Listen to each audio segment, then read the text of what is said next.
Hello students, my name is Prakash Kaswa. Welcome to back my YouTube channels.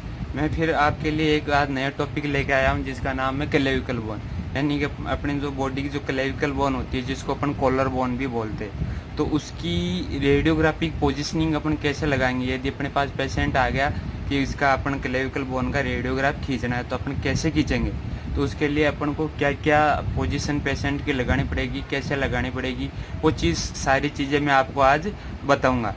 तो सबसे पहले मैं आपको इसकी एनाटॉमी समझा देता हूँ। एनाटॉमी में आपके जैसे मैं बता देता हूँ आपको कि देखो क्लेविकल बोन की नॉर्मल एनाटॉमी क्या होती है। इसमें है कि देख क्लेविकल बोन और कॉलर बोन, यानी इसको अपन क्लेविकल बोन भी बोल सकते हैं और कॉलर बोन भी बोल सकते हैं। इज ए लॉन्ग बोन, यानी ये एक लॉन्ग बोन के दायरे में आती है। That serves as a stud between. Stud का मतलब होता है कि ये सिचुएटेड होती है बिटवीन, यानी के बीच में, the shoulder and the sternum, यानी अपने शोल्डर जॉइंट और स्टर्नम इन दोनों के बीच में ये सिचुएटेड होती है।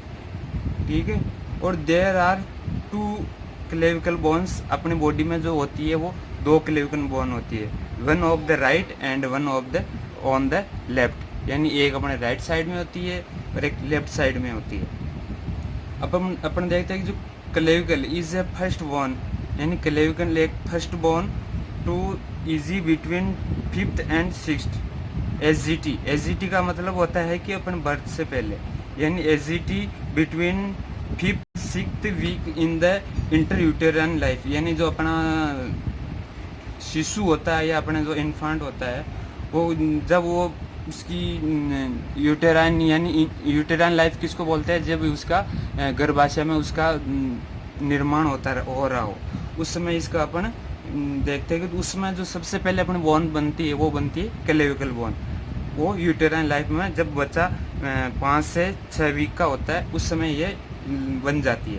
फिर अपन देखते हैं clavicle is the consist of 2 joints. जो क्लेविकल बोन होती है वो 2 जॉइंटों से मिलकर बनी होती है। उसमें एक पहला जॉइंट है एक्रोमायोक्लेविकुलर जॉइंट, यानी अपने पास एक तो शोल्डर जॉइंट के पास में जो एक्रोमायोन प्रोसेस निकली होती है वहाँ पे जाके ये जुड़ती है, वहाँ आर्टिकुलेशन होती है, तो उसको अपन बोलते हैं एक्रोमायोक्लेविकुलर जॉइंट। दूसरा है स्टेर्नोक्लेविकुलर जॉइंट, यानी जो स्टर्नम से जुड़ता है उसको स्टेर्नोक्लेविकुलर जॉइंट बोलते हैं। अब मैं आपकी इसकी एक इमेज दिखाता हूँ, उसमें आपको समझाता हूँ। अब देखिए, आपको मैं इसकी एनाटॉमी बताता हूँ। एनाटॉमी में अपने पास आता है कि ये जो आपको टिप दिख रही है यहाँ पर, ये है अपना एक्रोमायोक्लेविकुलर जॉइंट, यानी अपनी जो ये प्रोसेस निकली होती है इसको एक्रोमायोन प्रोसेस बोलते हैं। और इससे ये क्लेविकल बोन जुड़ती है, आके जुड़ती है, तो इसको अपन एक जॉइंट बन गया। ये दोनों जुड़ रही है तो वहाँ पे एक जॉइंट बनता है। जब भी 2 बोन जुड़ती है तो वहाँ जॉइंट बन जाता है। इसलिए इसको अपन कौन कौन से हड्डी जुड़ रही है, एक तो अपना एक्रोमायोन प्रोसेस और दूसरा अपना जुड़ रहा है क्लेविकुलर, जिसको हम अपने बोल दे एक्रोमायोक्लेविकुलर जॉइंट। दूसरा जॉइंट होता है अपना स्टेर्नोक्लेविकुलर जॉइंट, यानी ये अपने पास ये अपनी स्टर्नम होती है, ये स्टर्नम में बोन है। स्टर्नम से अपनी ये क्लेविकल बोन जुड़ रही है, क्लेविकल बोन जुड़ रही है तो इससे अपन 2 बोन आपस में जुड़ रही है तो इसको अपन क्या बोलते हैं कि स्टेर्नोक्लेविकुलर जॉइंट। ये दोनों एक जॉइंट हो गए तो इसको स्टेर्नोक्लेविकुलर जॉइंट बोलती है। ये बीच में इसका शाफ्ट हो गया। आप जानते हो कि अपने जो लॉन्ग बोन होती है वो 3 भागों से मिलकर बनी होती है, अपर, मिड और लोअर, और मिड को अपन शाफ्ट भी बोलते हैं। ठीक है। तो ये अपनी क्लेविकल बोन है। ये है अपना कोरिकोक्लेविकुलर लिगामेंट से, ये लिगामेंट है जिससे ये जुड़ रहा होता है। ठीक है। ये अपना एक्रोमायोक्लेविकुलर जॉइंट हो ही गया, स्टेर्नोक्लेविकुलर जॉइंट हो ही गया। अब दूसरा है अपने पास, अब इसमें दिखाया गया है कि अपने पास 2 स्ट्रक्चर्स है। इसमें एक तो सुपीरियर सरफेस है, एक इंफीरियर सरफेस है, यानी एक तो ऊपर का है सरफेस है, एक नीचे का है। जो ये ऊपर वाला है ये आपको दिख रहा है ये अपना सुपीरियर सरफेस है, ये नीचे वाला जो दिख रहा है ये अपना इंफीरियर सरफेस है। तो अपन देखते हैं इधर से, जो ये जो हिस्सा होता है ये अपने स्टर्नम से जुड़ता है, इसलिए इसको अपन बोल दिए स्टर्नल एंड, इसको स्टर्नल एंड बोल रहे। ठीक है। फिर दूसरा स्टर्नल फैक्ट आर्टिकुलर सरफेस, यानी जो ये सरफेस है ये आर्टिकुलर होता है अपने स्टर्नम से। फिर बीच का शाफ्ट हो ही गया। फिर अपने इधर देखते हैं कि ये एक्रोमाइयल एंड, यानी अपने एक्रोमायन प्रोसेस जुड़ती है, इसको अपने एक्रोमाइयल एंड भी बोल सकते हैं। इसके बाद में अपन देखते हैं कि जब अपन इंफीरियर में दिख रहे हैं तो impression for the costoclavicular ligaments, यानी ये अपन एक लिगामेंट होता है जहाँ पे ये अपना जुड़ता है। फिर सब क्लेविकुलर ग्रो, इसको अपन बोलते हैं। ये जो अपने पास यहाँ की जो प्रोसेस होती है उसको अपन सब क्लेविकुलर ग्रो बोलते हैं, ठीक है। फिर तीसरा है ये कोरोनॉइड ट्यूबरकल, यहाँ पे ये एक छोटी सी प्रोसेस निकली होती है, इसको अपन बोलते हैं कोरोनॉइड ट्यूबरकल्स। फिर यहाँ पे ट्रेपजॉइड लाइन होती है यहाँ पे। फिर एक्रोमाइल फैक्ट आर्टिकुलर सरफेस, यहाँ पे एक्रोमाइल फैक्ट होती है, यानी यहाँ से एक्रोमाइल प्रोसेस अपनी जुड़ती है, वहाँ पे ये फैक्ट हो, यानी यहाँ पे जुड़ती है आर्टिकुलेशन सरफेस है, यहाँ से आके अपनी क्लेविकल बोन जुड़ती है। तो ये होगी इसकी नॉर्मल एनाटोमी। अब मैं आपको बताता हूँ कि इसकी अपन को पोजीशन कैसे लगानी है। पोजीशन लगाने से पहले मैं आपको कुछ बता देता हूँ। अब देखिए अपने पास जो होती है मेनली अपन 8-9 पॉइंट अपन यूज करते हैं, ठीक है। तो इसमें अपन देखते हैं कि सबसे पहले एनाटोमी आती है। अपन जो भी कोई अपने पास अपन को किसी भी प्रकार की अपन को वो अपन ने एनाटोमी पढ़ी ली। अब एनाटोमी में अपन जो अभी तक मैंने पढ़ा है वो सारी एनाटोमी आ जाएगी, यानी ये अपने पास पॉइंट होने चाहिए। अपन कोई भी पोजीशन अपन पेशेंट की लिखनी है या लगानी है तो सबसे पहले अपन को ये पॉइंट्स अपन को ध्यान में होने चाहिए। तो सबसे पहले आती है एनाटोमी, यानी अपने पास क्लेविकल बोन ले रहे हैं तो इसकी एनाटोमी अपन को पता होनी चाहिए पूरी। फिर दूसरा इंडिकेशन का मतलब होता है अपन किस लिए करते हैं। अपन क्लेविकल बोन की जो भी अपन रेडियोग्राफ खींचते हैं तो किस लिए खींचते, तो इसमें अपन को सबसे पहले अपन देखते हैं कि कोई सस्पेक्टेड फ्रैक्चर। नॉर्मली अपन फ्रैक्चर देखने के लिए इसका अपन इंडिकेशन करते हैं या अपन ये व्यू करते हैं क्लेविकल बोन के। फिर होती है अपने पास फिल्म साइज जो होती है वो अपन 8-10 की यूज कर सकते हैं, 8-10 इंच की यूज कर सकते हैं, क्योंकि इसमें अपनी जो कॉलर बोन है वो क्लियरली विजुलाइज हो जाएगी। इसके बाद में अपन पोजीशन ऑफ पेशेंट, यानी अपन को पेशेंट की पोजीशन कैसे लगानी है वो चीज है जो मैं आपको अभी बताऊंगा कि पेशेंट की पोजीशन लगा के बताऊंगा आपको कि कैसी लगती है। फिर अपनी पोजीशन ऑफ कैसेट, यानी अपन कैसेट की पोजीशन कैसे लगाएंगे वो चीज होती है, वो भी मैं आपको लगा के बताऊंगा अभी। फिर अपनी सेंटरिंग ऑफ एक्सरे बीम, यानी अपने एक्सरे बीम की सेंटरिंग कहाँ करेंगे कि अपन को वो क्लियरली विजुलाइज हो जाए, कहीं से वो कटे नहीं। तो वो पेशेंट पोजीशन के समय आपको बता दूंगा मैं कि वो कैसे सेंटरिंग कहाँ करनी है। फिर रेडियोलॉजिकल इमेज, यानी रेडियोलॉजिकल इमेज का मतलब होता है कि उस इमेज में अपन जो रेडियोग्राफ खींचेंगे उसमें अपन को क्या क्या दिखेगा वो चीज अपन को इसमें बतानी है। तो क्या क्या दिखेगा, अब नॉर्मली वही एनाटोमी जैसे ही दिखेगी कि कोई फ्रैक्चर होगा तो वो दिख जाएगा, और नॉर्मली अपने पूरी क्लेविकल बोन की अपन को पूरी एनाटोमी अपन को उसमें क्लियरली विजुलाइज हो जाएगी, यानी क्लियरली दिख जाएगी। फिर अपन देखते हैं कि एक्सपोजर फैक्टर, यानी अपन टेक्निकल फैक्टर भी बोल सकते हैं इसको, कि अपन वो रेडियोग्राफ खींचने के लिए अपन को क्या क्या फैक्टर्स देने पड़ेंगे। तो सबसे पहले आता है केवीपी, पीक किलो वोल्टेज, यानी ये अपन को कितने देने हैं। तो अपन 60 से 65 अपन सफिशिएंट होते हैं अपन एक कॉलर बोन का एक्सरे लेने के लिए। फिर है MS, milli ampere per second, तो ये अपने पास है 15 से 20, यानी अपन 15 से 20 अपन यूज ले सकते हैं। इसमें अपन का क्लेविकल बोन का क्लियरली विजुलाइज हो जाएगा। फिर डिस्टेंस से यदि अपन पेशेंट का सुपाइन या प्रोन पोजीशन में ले रहे हैं तो अपन 90 सेंटीमीटर रख सकते हैं, और यदि अपन पेशेंट को इरेक्ट पोजीशन में ले रहे हैं तो उसमें अपन को 72 इंच का अपन डिस्टेंस बीच में रखना है। फिर इसके बाद में आता है ग्रिड यानी बक्की इसमें अपन यूज नहीं लेंगे, इसलिए अपन यहाँ पे नो यूज लिख दिया। 9वां पॉइंट होता है अपना रेडिएशन प्रोटेक्शन।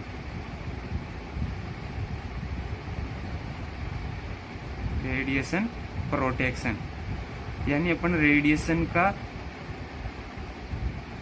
कैसे प्रोटेक्शन करेंगे, तो इसके लिए अपन को लेड एप्रिन, लेड बैरियर ये अपन यूज करेंगे। लेड गोगल्स, अपने जो रेडियोग्राफर होता है वो अपनी पूरी सेफ्टी रखेगा, कॉलीमेटर यूज करेगा, सारी चीजें अपन को प्रोटेक्शन इससे करनी है।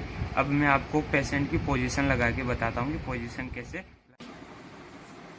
अब देखिए अपने पास ये अपना पेशेंट है, अपन इसको पेशेंट मान लेते हैं, ये पेशेंट है अपने पास। अब पेशेंट को क्या करना, इसको मैं एक्सरे टेबल मान लेता हूँ। एक्सरे टेबल पे मैंने पेशेंट को लिटाया, यहाँ पे मेरी ऐसी ट्यूब लगी हुई होगी एक्सरे ट्यूब, तो मैंने एक्सरे ट्यूब की मैंने ऐसे इसको लगा दूंगा, ठीक है। तो इससे पहले मैं क्या करूंगा, पेशेंट को अब अपन देखते हैं कि क्लेविकल बोन जो होती है यहाँ पे सिचुएटेड होती है, ये अपने शोल्डर जॉइंट से स्टर्नम तक ऐसे सिचुएटेड होती है, ठीक है। तो अपन पेशेंट को सबसे पहले नॉर्मली लगाएंगे, ये पेशेंट की पोजीशन है, इसको पेशेंट की पोजीशन लगाएंगे। पेशेंट के दोनों हाथ बॉडी के साइड में कर देंगे, ऐसे कि जैसे ऐसे सुपाइन पोजीशन में लेटा देंगे, ठीक है। फिर उसके बाद में पेशेंट को बोलेंगे आपके शोल्डर्स थोड़े ऐसे ढीले छोड़ दो। ढीले छोड़ने से क्या होगा कि शोल्डर से एकदम से ढीले थोड़ा सा ऐसे दूर हो जाएंगे। फिर इस अपन जो अपनी कैसेट जो होती है वो अपन यहाँ पे इसके नीचे लगा देंगे, यहाँ पे ऐसे ऐसे नीचे लगा देंगे। नीचे लगाने के बाद अपने एक्सेल ट्यूब की सेंटरिंग कर देंगे, ठीक है। तो अपने पास अपन देखते हैं कि कितने प्रकार के अपन प्रोजेक्शंस यूज लेते हैं। तो इसमें अपन कई प्रकार के प्रोजेक्शंस यूज करते हैं, जैसे अपन क्लेविकल बोन को अपन देखने के लिए अपने पास एपी करना पड़ता है, अपन को पीए करना पड़ता है, और एक होता है इंफीरियर सुपीरियर व्यू। ये 3 व्यू अपन इसके लिए मोस्टली यूज करते हैं। तो पहले मैं देख लेता हूँ कि मेरे को एपी व्यू के मैंने पेशेंट को मैं सुपाइन पोजीशन में लेटा दूंगा, सुपाइन पोजीशन में लेटा के, और फिर मैं पेशेंट के नीचे कैसेट को रख दूंगा, और मैं ऊपर से यहाँ पे बीम की सेंटरिंग इस तरह से करूंगा कि उसकी जो बीम का जो सेंटरिंग है वो मेरी क्लेविकल बोन के मिड सेंटर में इसकी क्लियरली होना चाहिए। उसकी जो सेंटरिंग होती है वो मिड सेंटर में होनी चाहिए, तभी अपनी जो बोन है वो क्लियरली आएगी। और अपनी जो पेशेंट की जो पोजीशन है, कैसेट की पोजीशन ऐसे लगानी है कि शोल्डर जॉइंट से इधर नहीं आनी चाहिए, और अपने जो ये मेन स्टर्नम होती है स्टर्नम से उधर नहीं जानी चाहिए। ऊपर यहाँ तक अपन 2 या 3 सेंटीमीटर अबव रख लेंगे शोल्डर जॉइंट से, जिससे क्या होगी अपन की जो बोन है वो अपन को क्लियरली विजुलाइज हो जाएगी। इसमें 8-10 की अपन कैसेट यूज करते हैं।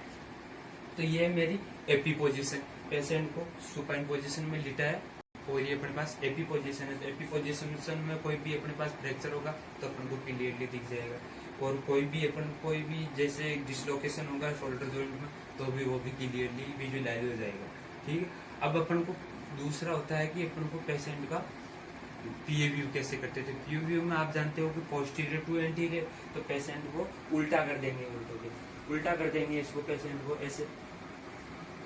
अब मान लो अपन को ये वाली लेनी है, ये मेरी इसकी राइट है, ये राइट लेनी है, तो इसकी जो गर्दन है उसको उधर घुमा देंगे, तो इससे दूर ले जाएंगे, जिससे क्या होगा कि ये जो इसकी जो क्लियरली आ जाए, नहीं तो इसकी शेडो भी इसमें आ सकती है अपनी गर्दन की। इसलिए इसको अपन थोड़ा सा इसकी गर्दन को उधर दूर कर देंगे तो अपन को यहाँ पे क्लियरली विजुअलाइज हो जाएगा। फिर वही पोजीशन पेशेंट की वैसे लगानी है, कैसेट की पोजीशन वैसे लगानी है।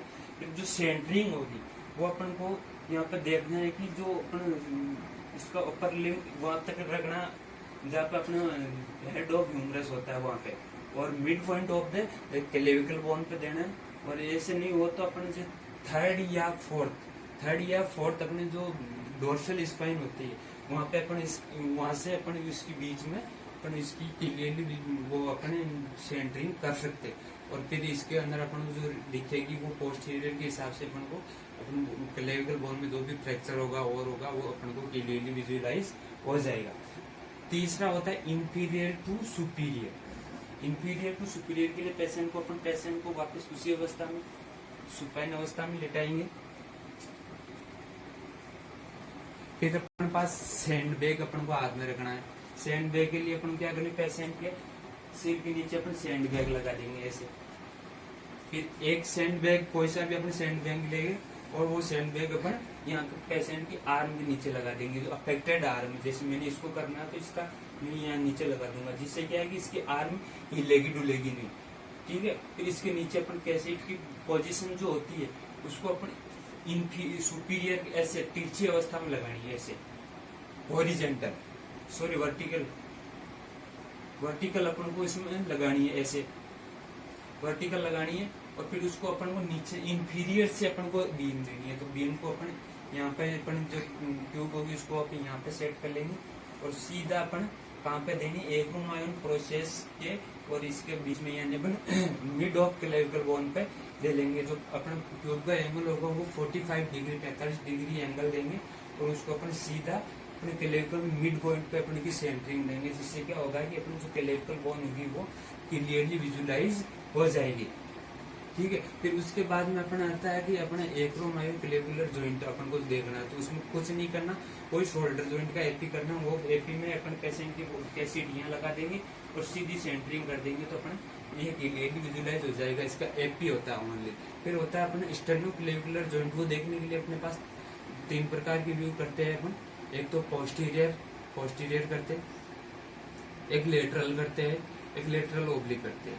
ये 3 व्यू अपने पास होते हैं। तो लेटरल में क्या करेंगे, पेशेंट को अपन इरेक्ट पोजीशन में करेंगे, और पीए में भी अपन क्लेविकुलर बोन के लिए वो अपना जो जॉइंट होता है स्टेर्नोक्लेविकुलर जॉइंट, उसके लिए अपन इरेक्ट अवस्था में अपन को पेशेंट को लेटाना पड़ेगा। तो मैं आपको इरेक्ट में पोजीशन लगा के बता देता हूँ कि खड़ा करके कैसे करना है। अब अपन पेशेंट को जो अपन खड़ा कर देंगे इरेक्ट पोजीशन में, ये अपना पास अपना इरेक्ट बक्की स्टैंड होगा। यहाँ पे अपन पेशेंट की पोजीशन लगा देंगे, और नीचे जो कैसेट होगी अपने बक्की स्टैंड में लगा देंगे, और पेशेंट को अपन पीए पोजीशन में यानी उल्टा कर देंगे। इसको ऐसे उल्टा कर दिया। अब वो पेशेंट की जो आर्म होगी वो यहीं पे होगी, और इसमें पेशेंट के हाथों में कुछ वजनदार कुछ पकड़वा देंगे, जिससे क्या है कि इनके शोल्डर थोड़े से रिलैक्स हो जाएंगे। फिर अपने पास सीधा अपन पीए व्यू में अपन को वही सेंटरिंग अपने मिड ऑफ क्लेविकल बोन पे देनी है, और सीधी ये अपने पास क्लेविकल पे नहीं देनी है, ये अपने सीधी स्टर्नम पे देनी है। यानी अपने जो अपने डोर्सल स्पाइन की 3rd या 4th डोर्सल स्पाइन है, उसके ऊपर अपन को वो देनी है, क्योंकि जो स्टर्नम होती है वो इसके जस्ट सुपीरियर यानी आगे एंटीरियर में पाई जाती है, और वहाँ पे जाके अपनी क्लेविकल बोन जुड़ती है स्टर्नम से। तो अपन 3rd या 4th पे अपन उसकी सेंटरिंग करेंगे, और वही अपन को उसका जो स्टेर्नोक्लेविकुलर जॉइंट है वो क्लियरली विजुलाइज हो जाएगा। इसके बाद में आता है लेटरल। लेटरल में अपन पेशेंट को वही अपन लेटरल करेंगे, ऐसे लेटरल करेंगे। लेटरल में फिर अपन पेशेंट को थोड़ा सा या वजनदार कुछ दे देंगे पेशेंट को, फिर वही पेशेंट की वही पोजीशन लगाएंगे, और थोड़ा सा पेशेंट को ये रोटेट कर देंगे थोड़ा सा, और फिर उसको अपन वही बीम ऐसे कैसे देंगे, बीम देंगे अपनी बार वो एक्रोमायोक्लेविकुलर जॉइंट से 2-3 सेंटीमीटर अबव या मिड ऑफ क्लेविकल बोन पे दे देंगे, जिससे क्या है कि अपनी क्लेविकल बोन